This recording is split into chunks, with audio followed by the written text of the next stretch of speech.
interested in the intersection of the liberal arts with technology. The question of what computers can do for us with the capabilities they have has always been more interesting than exactly how they do them. So that brings me to Vicinity, an idea I've been turning over my head for about a year now. And it involves the problem that we have a very difficult time communicating with the technology in our pockets, with the people that we interact with so much every day, physically. The people around us have no way of instantly communicating with us, right? I was walking down Main Street in Middlebury, and it was a beautiful day, and I wanted to find a hole-in-the-wall place that wasn't listed in Google Places or any one of these listings under the Yellow Pages. And so I wish there was a way for me to communicate with the people that were already around me using the technology that was in my pocket. So that's what Vicinity does. Vicinity is a smartphone application for young people in population-dense areas, such as cities, college campuses, or office buildings, that allows them to anonymously or accountably communicate with the other users nearby to them. What we're trying to do is think outside of the friend list. Right? We're trying to expand the social networks, and rather than just relying on the explicit connections that we have already set up and have in place in the past. So there are a few mock-ups I want to show you that really explain how this app will work. The first screen of the app will list the messages nearby to the user in chronological order. Users are already used to reading messages like this in text messaging threads and other communication methods. And you can see there are a variety of uses. One of which we have John Deere right here use, was sending a message to a group of people he had been interacting with, right? In some ways, the quickest way for me to communicate with all of you right here is just to stand up and give a keynote. But life isn't a keynote, and there's not always an opportunity to do that. So Vicinity is trying to fill that gap with technology, making it really easy for me to be able to send a message to you without having any prior communication knowledge, like a phone number, or email address, or even a last name written down. The next screen lists the users nearby to the user. This makes it really, really easy to exchange contact information with the people that you're either having a conversation with face-to-face, or you are communicating with on the previous screen. So supposing I'm talking face-to-face with somebody who has Vicinity installed, and I want to exchange contact information. I want to connect on LinkedIn. I want to friend him on Facebook. Or I just want to exchange emails. Doing that would be as easy as tapping their name and waiting for their confirmation. It would make it really easy to communicate and connect with the people around you in a way that hasn't been done before. So we've got a few stages of development in mind. The first stage involves rapid user growth. We want to take a strategic position in this market of location-based anonymous communication so that we can secure this limited resource of users. The second stage, which we will most likely enter in the second year of development and growth, involves introducing advertising, which will be location-based and formatted in the exact same way users see other users' messages, right? So a sponsored 51 main message might pop up on my screen as I walk by the storefront, and it would appear in the exact same way that a user's message would appear. So the market is huge for this. Out of all of the mobile phones in the United States, half of them are smartphones now. And of those smartphone users, 35% visit social networking sites daily. And that percentage is rising by 8 points a year. This market's growing every day. And in this market, $3.3 billion is spent a year on advertising alone. So Vicinity is trying to target that market and gain a chunk of that nice revenue. So our launch and promotion strategy involves targeting colleges first. Not to make a reference to the biggest social network out there, but we think Facebook's strategy was really correct and a nice way to build a social network in expanding from college to college and then around the country. So we want to make it clear that we will launch the entire app for everybody. So if you heard about it, you would be able to use it. But then promote on a college-by-college basis.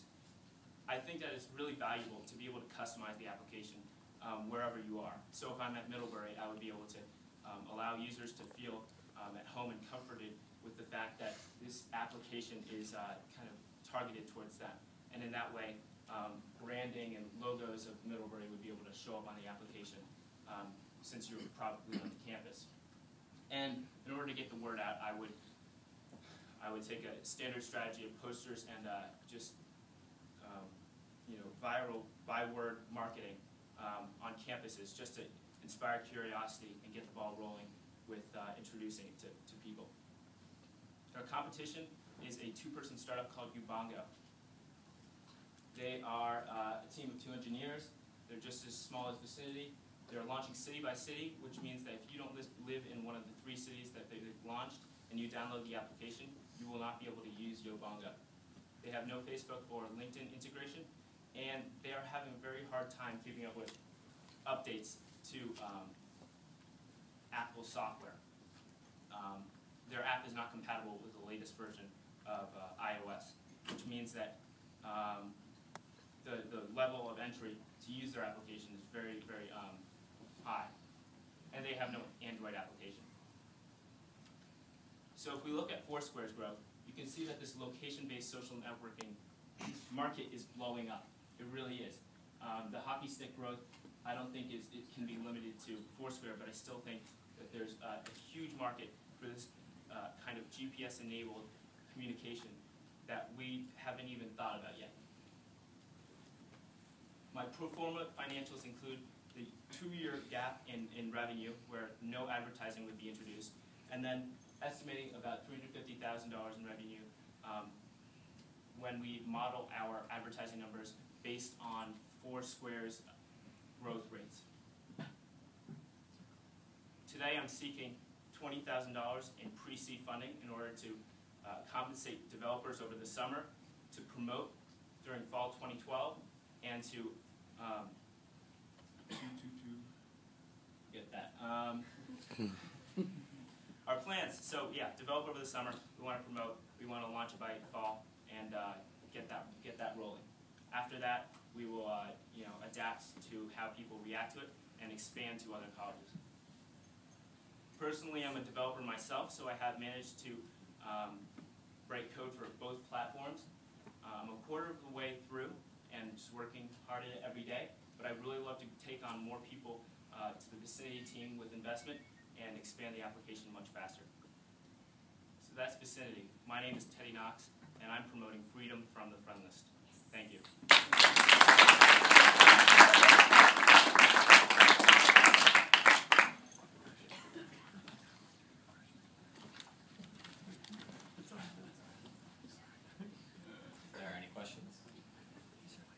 Put your spreadsheet back up? Sure.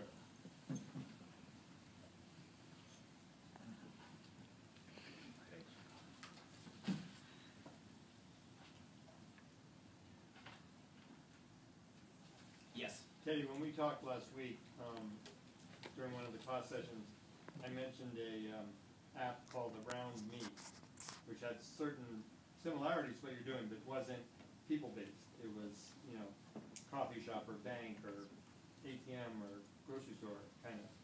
But wherever you are, you punch it in and find out what's around you. And that's sort of what you're doing here. Who are the people around me that are in that store, nearby? Are there any other things out there besides Foursquare that you're sort of looked at as comparables to try to model where you're going? Yes.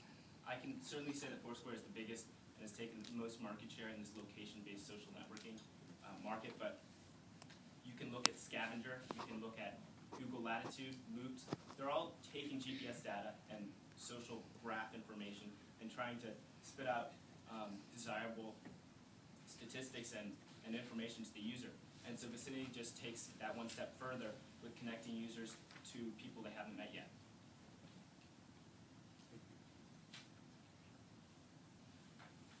Can you give me some more examples of users' needs that this is solving? Sure. The funny thing about this application is that every time I pitch it, usually somebody has a different way of coming up with an example. I know that Teddy Fitzgibbons, who was the first person who pitched like to think about how if you're sitting on a public bus and some drunkard's acting up, well, you can talk to the people around you. You can communicate with the other people sitting on the bus and talk with them. If you're sitting in a coffee shop, which is prototypically such a an intellectually stimulating place, but if you walk in and you see everybody looking at their computers, it doesn't really seem as much. You could be able to contact and communicate with those people that are nearby to you. Okay, here's back to your bus example. Yeah. Everybody else in the bus, you're assuming, has technology with them that's ready to receive your message, and they're paying attention to it. Similarly, in the coffee shop. I'll admit that I'm taking a few assumptions right there. I more envisioned a specific zone where a lot of people would be using it at once. So just like Foursquare, if you don't have very many friends using it, it's not going to be a great application to use. But that's true of very many social networking applications. An example I don't like to bring up as much, but that is totally applicable to the college setting, involves virtual flirting in some ways. If you're sitting in the library and there's a girl over there, and you want to talk to her, but you don't have the guts to go and actually to walk up to her. There are sites that exist that let you do that right now. They don't use GPS and they don't use the smartphone, but they let you do that kind of thing. And so that really proves that there's a market for this anonymous communication, beyond just public safety or events like that. So, Brian. I just remember an example I really liked that you gave me recently was at conferences, for example, where there are a lot of people in one place who have similar information needs. Is that another? Definitely. Yeah, I can just list them off. At a conference, if you're in a place where a lot of people are trying to communicate and exchange information at once, I personally can't say that I've walked away from a conference ever, but I'd imagine you'd have a pocket full of business cards. So this would make it a lot easier to exchange information, possibly send somebody a link that's standing right next to you. It just allows for this instantaneous communication that isn't possible right now. Awesome. Thank you, Ted.